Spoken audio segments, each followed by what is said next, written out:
Hello hi's, M3D ടെക്കർ epoxying Russian art. നമ്മൾ ഒരുപാട് വീഡിയോ നിങ്ങൾ കാണാത്തവർ ലിങ്ക് എടുത്ത് കാണുവാണെങ്കിൽ ഒരുപാട് വീഡിയോ നമ്മൾ പരിചയപ്പെടുത്തിയിട്ടുണ്ട്. മാക്സിമം നമ്മളിപ്പം ഒരുപാട് ദിവസങ്ങളായി ഒരു പൊട്ടിയ ഗിറ്റാറിൻ്റെ നമ്മൾ എപ്പോക്സി കൊണ്ട് എങ്ങനെയാണ് വർക്ക് ചെയ്യുന്നത്. അപ്പോൾ ഈ ഗിറ്റാർ ഒത്തിരി പൊട്ടിയും ചരിഞ്ഞും പോയതാണ്, അത് കളയാനുള്ള പരുവത്തിലുള്ളത്. അപ്പോൾ നമുക്ക് എപ്പോക്സിങ് റഷ്യൻ കൊണ്ട് നമ്മൾ ഈ വർക്ക് ചെയ്യുമ്പം മാക്സിമം അതൊരു ഫൈബറായിട്ട് മാറും. ഏതൊരു പ്ലൈവുഡിലും ചെയ്യുക. അതിന് മുമ്പ് നിങ്ങളെ കാണിച്ചിട്ടുണ്ട് ഞാൻ ഒരുപാട് വർക്കുകൾ. അപ്പോൾ ഈ വീഡിയോ കാണുന്നവർ മാക്സിമം ഒരു ലൈക്ക് ചെയ്യുക, ഷെയർ ചെയ്യുക, ഒരു സബ്സ്ക്രൈബ് ചെയ്ത് ഒരു സപ്പോർട്ട് ചെയ്യുക. അപ്പോൾ ഇതിനു മുമ്പ് കാണാത്ത വീഡിയോസ് നിങ്ങൾ കാണുക. അപ്പം നമ്മളിപ്പോൾ എന്ത് ചെയ്യുന്നത് വെച്ചാൽ നമ്മൾ ഗ്രൈൻഡ് ചെയ്യുന്നു കംപ്ലീറ്റ്. അത് നിങ്ങൾ വീഡിയോ കാണുമ്പം മനസ്സിലാവും. അപ്പോൾ നമുക്ക് മാക്സിമം ഇത് കംപ്ലീറ്റ് നമ്മൾ ഗ്രൈൻഡ് ചെയ്ത് വളരെ ക്ലിയർ ചെയ്തുകൊണ്ട്, അപ്പോൾ പൊട്ടിയതിൽ നമുക്കിപ്പം എപ്പോക്സി ആകുമ്പം അതിനകത്ത് കയറി പിടിക്കുകയും അത് ഫൈബറായിട്ടൊക്കെ മാറും.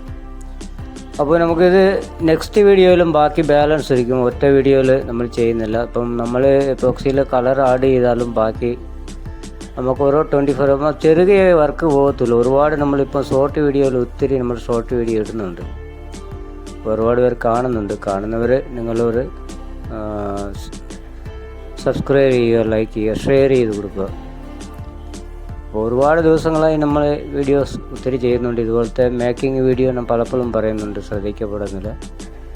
അപ്പോൾ എപ്പോക്സി റഷ്യൻ ആർട്ട് ചെയ്യുന്നവർ കണ്ടുപിടിക്കുക. നമ്മൾ ഇതിന് മുമ്പ് 3D ഫ്ലോറിങ് കാര്യങ്ങൾ ചെയ്തിട്ടുണ്ട്, ടേബിൾ ടോപ്പ് ചെയ്യുന്നുണ്ട്, സ്ക്രാഫ്റ്റ് വർക്ക്. എപ്പോക്സി റഷ്യൻ കൊണ്ട് എന്തൊക്കെ ചെയ്യാൻ പറ്റുമോ അത്രയും വർക്കുകൾ നമ്മൾ ചെയ്യുന്നുണ്ട്. മാക്സിമം നിങ്ങൾ പിന്നെയും പറയാനുള്ളൂ, സപ്പോർട്ട് ചെയ്താൽ, ലൈക്ക് ചെയ്താൽ കൊള്ളാം.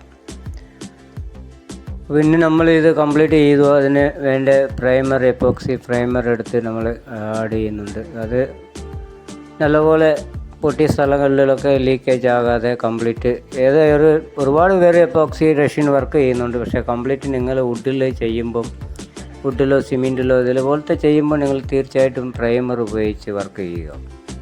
പ്രൈമർ പറഞ്ഞാൽ സാധാരണ പെയിൻറ്റ് പ്രൈമറില്ല, ഇതിനകത്ത് എപ്പോക്സി കൊണ്ട് എന്തൊക്കെ ഉണ്ടോ അത്രയും കാര്യങ്ങൾ ചെയ്ത് പഠിക്കുക. അപ്പോൾ മാക്സിമം നമ്മൾ പ്രൈമർ ആഡ് ചെയ്തു. അത് നമ്മൾ ഗ്രീൻ ആഡ് ചെയ്തിട്ട് അതിന് മുകളിൽ ഡിസൈൻ ചെയ്യുന്നു. അപ്പോൾ ഡിസൈൻ ചെയ്താലും മൊത്തത്തിൽ നമ്മളിപ്പോൾ ഏത് ഹീറ്റർ വെച്ച് നമ്മൾ അടിച്ചു കൊടുക്കുന്നു. നമ്മളിപ്പോൾ ഗ്രീൻ കളർ ആക്കിയിട്ടുണ്ട്. അതിൻ്റെ മുകളിൽ നമ്മൾ ആൽഗോൾ പിഗ്മെൻറ്റ് ആണ് ഉപയോഗിക്കാൻ പോകുന്നത്. അപ്പോൾ ആൽഗോൾ പിഗ്മെൻറ്റ് നമുക്ക് വേണ്ട രീതിയിൽ ഡിസൈൻ ചെയ്തെടുക്കാം, ഇല്ലെങ്കിൽ നിങ്ങൾക്ക് ഇഷ്ടപ്പെട്ട രീതിയിൽ ഓരോരുത്തരുടെ താല്പര്യങ്ങളാണ്. ആൽഗോൾ പിഗ്മെൻ്റ് ആകുമ്പം നമ്മളൊരു ഉദ്ദേശിച്ച രീതിയിൽ അത് പടന്നങ്ങ് പോക്കുള്ളൂ റഷ്യനിൽ. അപ്പോൾ നമുക്ക് ഇത് ഗിറ്റാറിൻ്റെ അതിൻ്റെ സ്ട്രൈഗർ ഉപയോഗിക്കുന്ന മോഡലിൽ ഞാൻ ആഗ്രഹിച്ച് അതുപോലെ തന്നെ ചെയ്യുകയാണ്. അപ്പോൾ ഇത്രയും കളറുകൾ ആഡ് ചെയ്തിട്ടുണ്ട്. ഓരോ വർക്കും നമ്മൾ ചെയ്യുമ്പം ഒരു ദിവസം കൊണ്ട് പെയിൻ്റ് അടിച്ചതുപോലെ ചെയ്യാനൊക്കത്തില്ല. ഓരോ വർക്കും 24 hours പലപ്പോഴും പറയുന്നുണ്ട്. 3 mm ടോട്ടൽ 3 mm അല്ലെ 2 mm വർക്ക് ചെയ്ത് പോവുക. സൈഡെല്ലാം ചെയ്യുമ്പോൾ ഒരുപാട് റിസ്കിങ്ങാണ്. അപ്പോൾ നെക്സ്റ്റ് വീഡിയോയിൽ ബാക്കി വീഡിയോ കൂടെ കാണും. ഒരുപാട് വീഡിയോസ് ചെയ്യുന്നുണ്ട്. പിന്നെ നമുക്ക് ഒരുപാട് ഈ വർക്ക് എന്ന് പറയുമ്പം ഒന്നിച്ച് കാണിക്കാൻ പറ്റുന്നില്ല. അത് കാരണം കൊണ്ടാണ് ഞാനിപ്പം ബുദ്ധിമുട്ടിക്കാതെ ഒരുപാട് അത് ഹാഫ് ആയിട്ട് ഇടുന്നത്. അപ്പോൾ നെക്സ്റ്റ് വീഡിയോയിൽ കാണാം. Thank you.